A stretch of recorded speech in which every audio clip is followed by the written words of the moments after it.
She thought they were her best friends. They laughed together, shared secrets, posted selfies like typical teenage girls. But one summer night, those same friends lured her into the woods and stabbed her over 50 times. No warning. No mercy. Just a shallow grave. This is the true story of Skylar Neese, a story of friendship, betrayal, and a murder so cold-blooded, it left an entire nation horrified.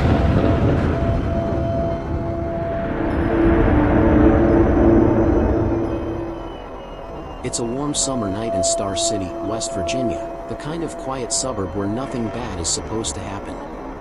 It's July 6, 2012. The time is 12:31 a.m. A grainy, black and white security camera flickers on the screen. It captures a young girl, barely 16, slipping quietly out of her bedroom window. She lands lightly on the grass, barefoot, hoodie zipped up. She pauses, glancing back at the house as if hesitating. But then she walks forward, toward a waiting car. She opens the back door and climbs in. The car pulls off. And just like that, Skylar Neese disappears into the darkness, and into a horror no one could have imagined. Her parents wake the next morning to find her bed empty. But it's not the kind of absence that screams runaway. Her phone charger is still plugged in. Her toothbrush untouched. Her contact lenses still soaking in solution. Everything is in its place, except for Skylar. And from the very first moment, Mary and Dave Neese know something is terribly wrong. Skylar was only 16, but she carried herself with the confidence of someone older, whip-smart, quick-witted, fiercely independent. A straight-A student with dreams of becoming a criminal defense lawyer. She loved Harry Potter, wore heavy eyeliner, and had a sharp sense of humor that could slice through silence like a knife. She was an only child, adored by her parents, close with her cousins, and at the center of a tight trio of friends, Sheila, Eddy, and Rachel Shoaf. They weren't just friends. They were inseparable. They even called themselves the Three Musketeers. But what no one saw, or maybe chose not to see, was the way the dynamic was shifting. How Skylar had started to seem like the third wheel in her own friendship. How Sheila and Rachel were becoming closer, whispering more, excluding more, laughing behind her back just a little too often. Still, Skylar clung to them. Because they were her people. Her best friends. The kind of bond teenage girls believe is unbreakable, sacred. But in the end, it would be that very belief that cost her everything. The morning after she vanishes, her parents search the apartment complex. They knock on doors, call everyone in her contact list. When they check the surveillance footage and see Skylar slipping out into the night, their hearts break, but not because she snuck out. It's because she got into a car willingly. That means she knew the people who came for her. She trusted them. Her mom posts her picture on Facebook. Friends begin to share it. Police initially suspect she's a runaway, which delays urgency. But Mary and Dave push back. This isn't a rebellion. This is a girl who left behind her purse, her charger, and her inhaler. She didn't pack a bag. She didn't plan an escape. Skylar didn't run away. Skylar was taken. Days pass. Then weeks. And still, no Skylar. But strangely, her two best friends, Sheila and Rachel, are calm. Too calm. They tweet cryptically about missing her, post photos like nothing's happened, and seem more annoyed by the rumors than upset by the loss. At school, they play the role of grieving friends. But behind closed doors, their behavior raises eyebrows. Skylar's friends begin to whisper. Something's not right. Skylar had written in her diary about growing tensions between the three. She'd noticed Sheila and Rachel pulling away.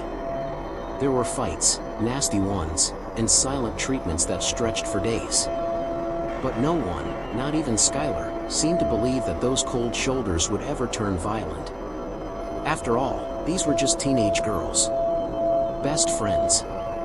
You don't kill your best friend. Right? As the investigation inches forward, detectives start to zero in on the girls. The last known people to speak with Skylar. Their stories don't quite align. Their phone records raise questions.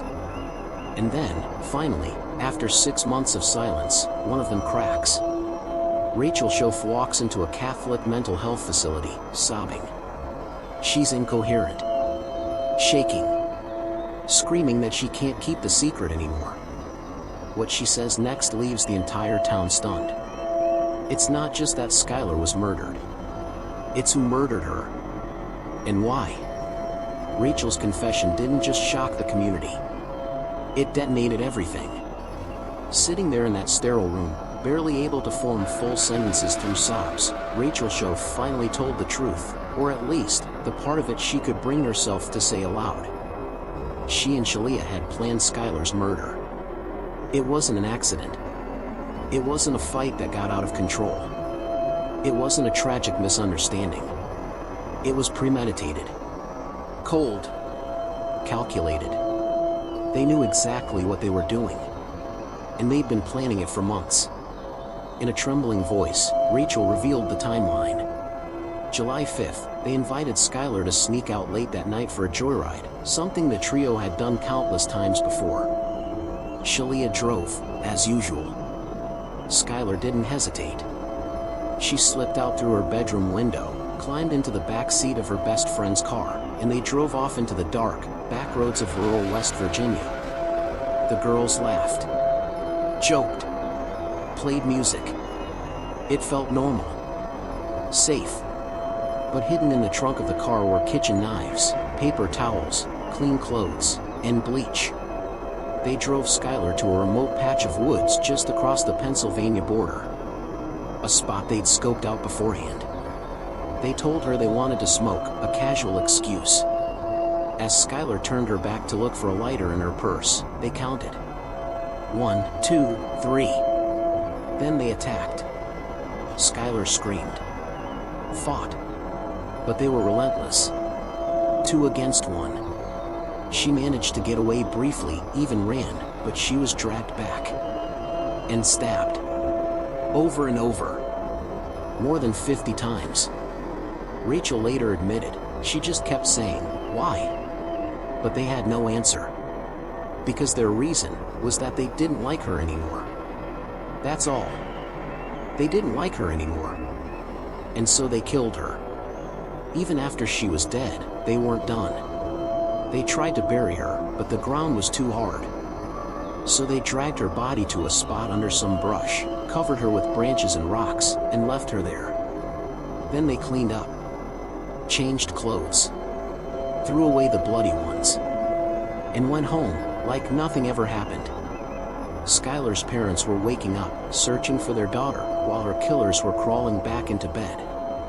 For 6 long months, Sheila and Rachel pretended to grieve. Tweeted mournful messages. Went to school.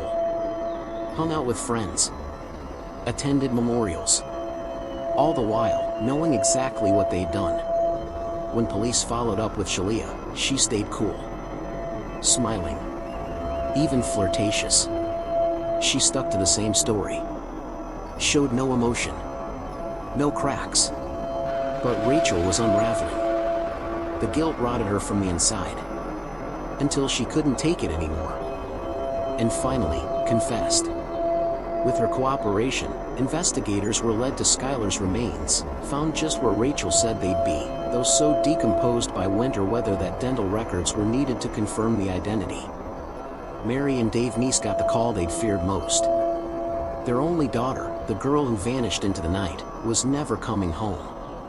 But even in their grief, there was a cruel irony.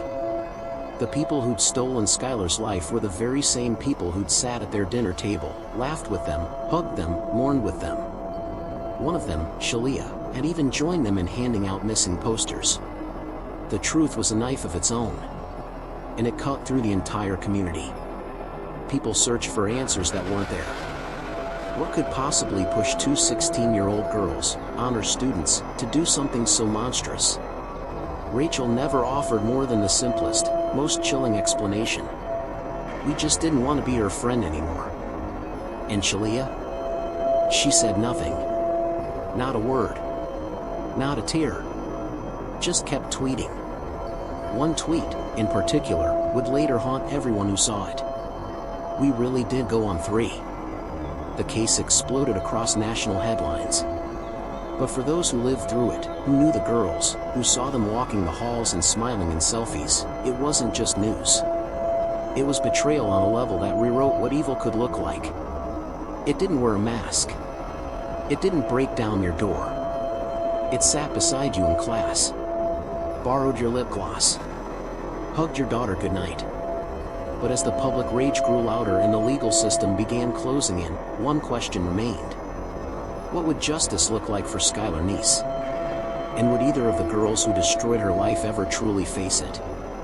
Rachel Shoaf had confessed. Skylar's body had been found.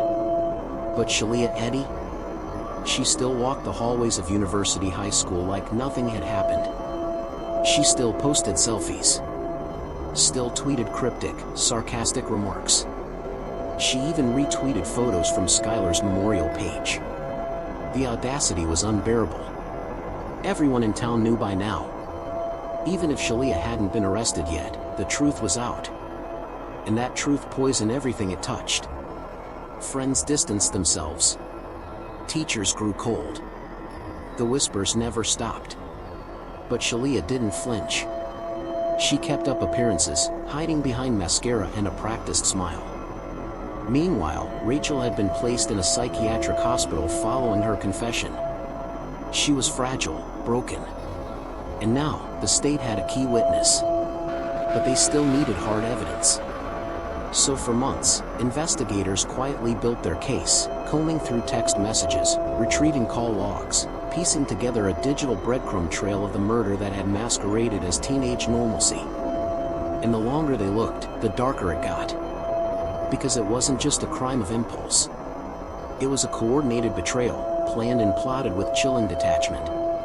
On December 28, 2012, nearly 6 months after Skylar's murder, a sealed indictment was handed down. And Sheila Eddy was finally arrested. Her mugshot? Calm. Even smug. She didn't cry. She didn't beg. She posed. A 16-year-old girl charged with first-degree murder, looking like she was taking a yearbook photo. Skylar's parents were there. Watching. Mourning. Breathing. But justice? It was just beginning. What followed wasn't the media circus many expected. The state's case was strong, but they wanted to avoid dragging Mary and Dave Neese through a trial. The trauma had already hollowed them out. Rachel Shoaf pled guilty to second-degree murder on May 1, 2013. She stood in front of the court, hands trembling, and said the words everyone had waited to hear. The person that did this was not the real me. Not the person I am. I don't know the person who did this, and I never will again. She was sentenced to 30 years, with eligibility for parole after 10. Then came Sheila. In January of 2014, she too changed her plea. Guilty. First-degree murder. No trial. No statement. Just silence. She was sentenced to life in prison, with the possibility of parole after 15 years. Both girls would be sent away. But for the Neese family, it was far from over. Skylar's death had destroyed more than a family. It shattered the illusion of innocence that cloaked suburban life. That false belief that monsters look a certain way, that evil has to announce itself. Because Skylar's killers weren't outsiders. They were her. Same age. Same school. Same memories. And that, perhaps, was the most terrifying truth of all. In the years that followed, Mary and Dave Neese became vocal advocates for change. They pushed for legislation that would ensure no other parent had to endure the delays and confusion they did when Skylar first went missing. Their fight led to Skylar's Law, which mandates immediate public alerts for missing children, even those considered runaways, if they're believed to be in danger. It wasn't the justice they wanted. But it was something. A flicker of meaning in the aftermath of madness. Still, one question lingers like smoke after the fire. Why? What really drove two bright, seemingly normal girls to plot and execute such a brutal, senseless killing? Was it jealousy? Resentment? Peer pressure? Or something darker, a void where empathy should have been? The truth is, we may never really know. Even the killers themselves struggle to explain it. And that's what chills us to the bone. Skylar Neese trusted her best friends. She died believing they loved her. But they didn't. And in the end, they led her into the dark and left her there,